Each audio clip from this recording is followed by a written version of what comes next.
Salut, bienvenue à cette capsule vidéo. Mon nom est William Djacha Chakonte, je suis conseiller en finances personnelles et aujourd'hui je vais vous entretenir sur un sujet très intéressant. C'est simplement l'incitatif à l'achat d'une première propriété pour les accédants à la propriété au Canada. Alors, nous allons aborder trois points très essentiels. Dans le premier point, nous allons pouvoir parler de l'incitatif en lui-même. Qu'est-ce que c'est cet incitatif? Alors, pour ceux qui se posent la question de savoir, alors c'est quoi cet incitatif-là? On va avoir le temps d'en parler. Et nous allons également parler de la deuxième des choses, c'est quoi les conditions d'éligibilité pour être éligible à cet incitatif-là.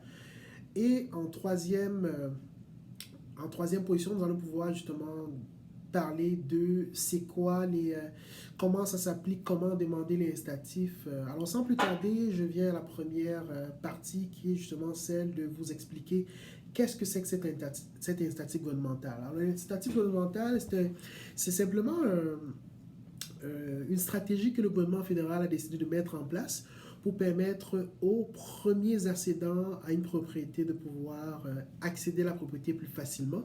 Alors, grosso modo, pour vous expliquer ça de façon très simple, c'est simplement comme si le gouvernement prenait une participation à votre maison. Et cette participation-là peut se développer sur deux points. Alors, le premier point, c'est simplement une participation qui peut être de 5% ou une participation qui peut être de 10%. Alors, si votre propriété, par exemple, est une propriété neuve, vous avez le droit de demander une participation de 5%, ou bien vous pouvez également demander une participation de 10%, dépendamment de votre souhait.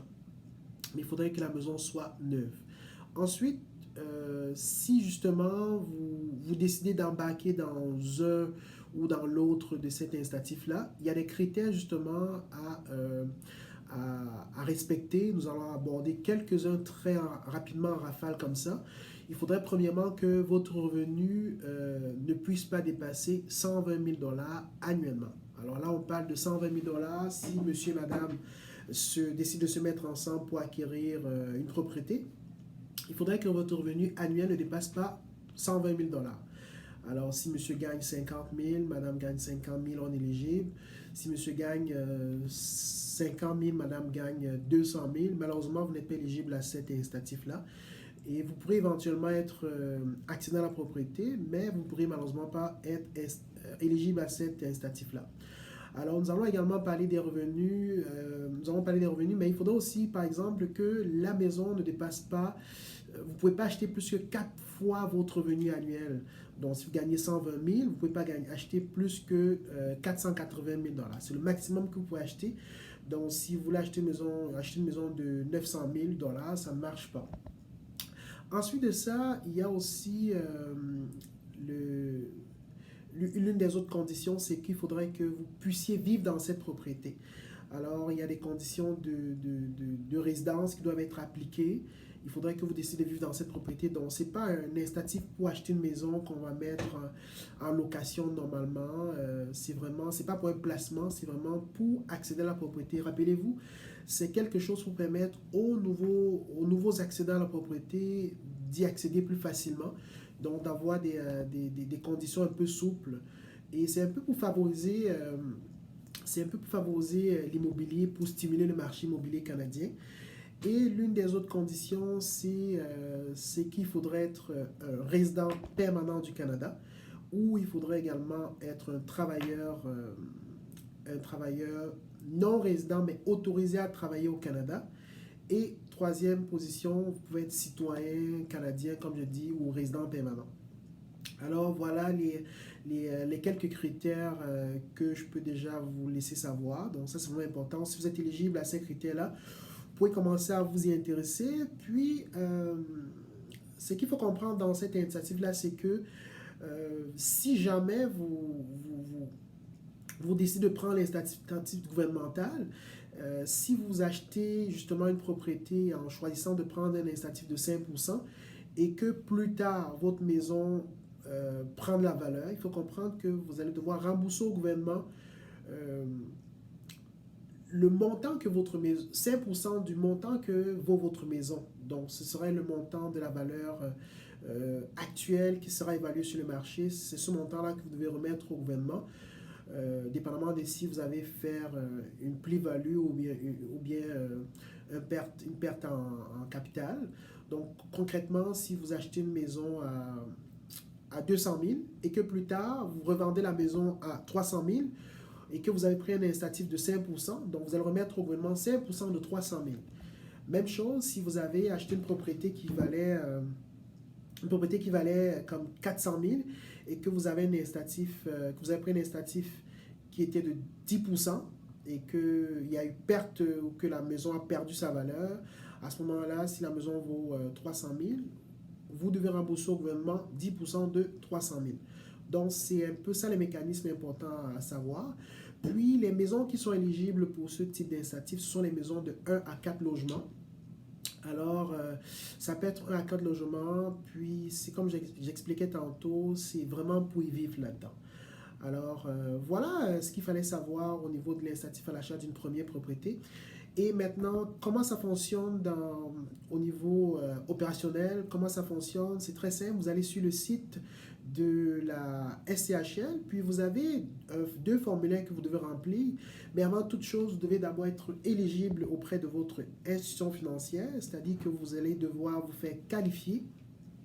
Un autre paramètre très intéressant que j'ai oublié de mentionner préalablement, c'est qu'il faudrait avoir la mise de fonds par les sources conventionnelles que nous avons eu à parcourir dans nos précédentes capsules.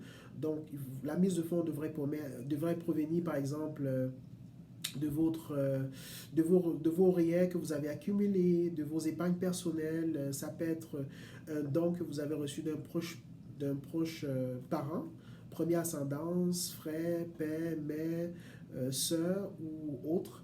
Et une fois que vous avez ces éléments-là, vous allez vous qualifier auprès de votre institution financière. Une fois que vous qualifiez auprès de votre institution financière, à ce moment-là, vous avez ces formulaires à remplir et vous allez devoir soumettre au programme gouvernemental qui s'occupe de l'incitatif à l'achat d'une première propriété. Et une fois que c'est fait, alors à ce moment-là, vous devez justement retourner auprès de votre institution financière pour leur confirmer que vous avez été sélectionné. Et il y a justement un département qui est spécialisé, gouvernemental, qui s'occupe de gérer ce programme-là. Et ils sont en communication avec le notaire que vous allez choisir pour pouvoir effectuer votre transaction. Alors, une fois que vous avez choisi le notaire, eux, ils vont pouvoir transmettre les informations à votre notaire comme quoi que vous avez été sélectionné. Alors, l'institution financière avec laquelle vous avez fait affaire va pouvoir financer le montant de la mise de fonds initiale qui a été convenue ou le montant du financement qui a été convenu avec l'institution financière. Et par la suite, le gouvernement va remettre la partie que vous avez décidé, que ce soit 5% ou 10%. Et ensuite, votre prêt va pouvoir être déboursé auprès de votre institution financière et vous allez pouvoir justement bénéficier. Donc, c'était très simple. Cette capsule vidéo, elle a pour but de vous éduquer sur 3 points essentiels. L'incitatif à l'achat d'une première propriété, qu'est-ce que c'est? Les conditions d'éligibilité, comment faire pour être éligible. Et la troisième des choses, c'était simplement les modalités pratiques pour pouvoir être éligible à l'incitatif. Comment ça s'applique, comment concrètement parlant on peut bénéficier de cet incitatif.